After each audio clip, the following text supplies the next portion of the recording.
Hello ఆగండి, scroll చేయకండి. ఈ డిన్నర్కి ఏం చేసుకుంటున్నారు? కర్రీస్ ఏం తినబుద్ధి కావట్లేదా? ఏ కర్రీస్ తినబుద్ధి కావట్లేదా? అయితే ఒక్కసారి నేను చెప్పినట్టు పచ్చి పులుసుని ట్రై చేయండి. టేస్ట్ మాత్రం అద్భుతంగా ఉంటుంది. పచ్చి పులుసా, మాకు తెలీదా ఏంటి చేయడం అనుకుంటున్నారా?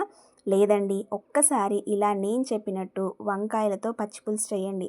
వంకాయతో పచ్చి పులుసా, మాకు తెలీదా ఏంటి అనుకుంటున్నారేమో. తెలుసండి, కాకపోతే మనం యూజువల్గా పెద్ద వంకాయలు ఉంటే మాత్రమే మనం వంకాయ పచ్చి పులుసు ట్రై చేస్తాం. కాకపోతే ఎప్పుడు మనకి పెద్ద వంకాయలు అవైలబిలిటీలో ఉండవు కాబట్టి ఇలా కళ్యాణి వంకాయలతో ఒక్కసారి ఈ పచ్చి పులుసు రెసిపీని ట్రై చేయండి. టేస్ట్ మాత్రం అదిరిపోతుంది, దానికి సమానంగా ఉంటుంది. అయితే నేను చెప్పిన విధంగా ఇన్స్టెంట్గా ఈ సమ్మర్లో లంచ్కి కానీ డిన్నర్కి కానీ ఇలా ఒక్కసారి ట్రై చేయండి. 10 నిమిషాల్లో రెసిపీ అయితే అయిపోతుంది.